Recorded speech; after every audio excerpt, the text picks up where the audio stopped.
Already call দিছে অনেকবার প্রধান প্রধানে কল হইছে। আজকে 1 মাস 5 দিন হইছে আমাদের পাড়াতে জল নাই। প্রত্যেকটা মানুষ জলে লেগে অসহায় বোধ করতেছে। একদিন গাড়িতে জল দিয়ে গেছে, কিন্তু আজকে 26-27 দিন হইছে যে আমাদের এখন জলের ব্যবস্থাই নাই। আচ্ছা, এই সব জলের আমাদের প্রয়োজন নাই, আমাদের মেশিন ঠিক করতে হবে। এটাই আমাদের আজকের আন্দোলন। যতক্ষণ মানে মেকানিক্স না আইবো, মেশিনের সুইচ ঠিক করে নাইবো, আমরা এই রাস্তা ছাড়তাম না।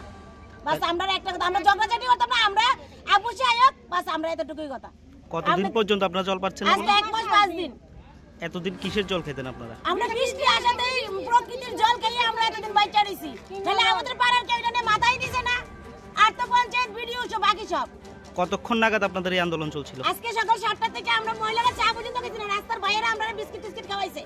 আমরা এই না খাইও তারপরে এখানে বয়ে রইছে যে আমরা জল চাই। এখনো পর্যন্ত কোনো প্রশাসনিক আধিকারিক আসছেন না, কি? আইছে না এখন পর্যন্ত।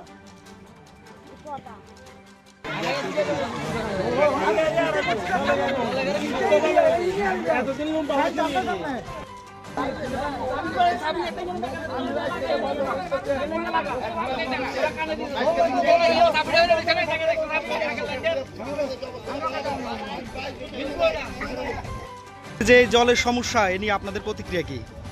একটা সুইজরল্যান্ড টেন্ডার ওইটা গেছে গা প্রাইস গেছে গা, এখন এটা ক্লিয়ার হয়ে গেছে সুন্দরবনের মেয়াদে নিচ্ছে। মেয়াদে নেওয়াতে এটা ভিতরে কারেন্টের ওই সুন্দরবনে তো কারেন্টের সমস্যা, এটা ফ্যাস কাটা লাগে। হ্যাঁ, ফ্যাস কাটতে গিয়ে আর যে ঠিক করে তার বাড়িতে এখনও চলে, যার জন্য এটা আজকে দেরি হয়েছে, কয়েকদিন দেরি হইতেছে। যার জন্য এখন রাস্তা তারা কাটালে গাছ মারা, তারা রাস্তা অবরোধ করছে। এখন আমি যখন আপনার দপ্তর যখন খবর পাইছি, এখন আমি দূরে আসি আইএসআরি, এখন তাদের কনসাল্ট করলাম। কালকে 12টার ভিতরে আমি সুইজবাল ফিটিং। এই সমস্যাটা তো দীর্ঘ 1 মাস যাবত, তাহলে আপনারা এতদিন কোথায় ছিলেন? 1 মাস যাবত আসলে সেক্টরটা আমার না, হ্যাঁ, সেক্টরটা দেখে আরেকজনে। এটাতে 1 মাস এটা আমি হয়তো আমার নলেজে নাই জিনিসটা। আচ্ছা, তাহলে আপনাদের কি এই বিষয়টা জানানো হয়নি এর আগে? না, আমার আমি তো বুঝি না, আমার জুডিশিয়ালটা আমার না। আচ্ছা, এটা আরেকজন হয়তো আমার অফিসের আমার স্টাফ হয়ে জানে। এই জুডিশিয়ালের দায়িত্বে কে আছেন? জুনিয়র ইঞ্জিনিয়ার রাকেশ বাবু, আর ওয়ার্কার দৃষ্টি হয়েছে স্বাধীন পাল। আপনার নাম? আমার নাম রামপ্রসাদ দে। ঠিক আছে।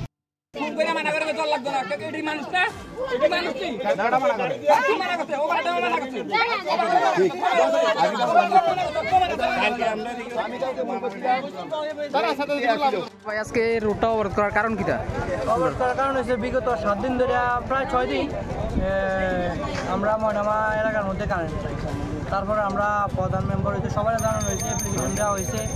এমনকি ইলেকট্রিক্যাল লোক আসলো একদিন, আইয়া দেখে গেছে তারা, তার কোনো হেলদোল নাই। আজকে 2-3 দিন আমরা অপেক্ষা করছি। 7 দিনের মাথাতে আজকে আমরা বাধ্য হয়েছি যে রাস্তা অবরোধ করার লাগে। জনসাধারণ আমরা যারা এখন এখানে কষ্ট করতেছে, তারা আটকে পড়ছে, তারাও জনসাধারণ। আমরা বাধ্য হওয়ার পরে এদিকে আইছি যে রাস্তা অবরোধ করতে। অফিসে জানানো হয়েছে, সব কিছু জানানো হয়েছে, অ্যাপ্লিকেশনও দেওয়া হয়েছে। তো তারা কি কইছে? তারা কি ঠিক করে দিব কইছে? এমন কোনো কথা কইছে? লোক নাই, এই না পারতো না, 7 দিন লাগবে, 10 দিন লাগবে। তারা মানে কথার কোনো মানে একটা নাই, এক জায়গার নাই কথা। মানে তোমরা কোনো আশ্বাস দিতে আছে না, কোনো আশ্বাস নাই। এই কারণে আমরা বাধ্য হয়ে আজকে এই জায়গাতে আইতে বাধ্য হয়েছি। 7 দিন ধরে জল নাই, জল খাওয়ার মতো জল নাই। আচ্ছা,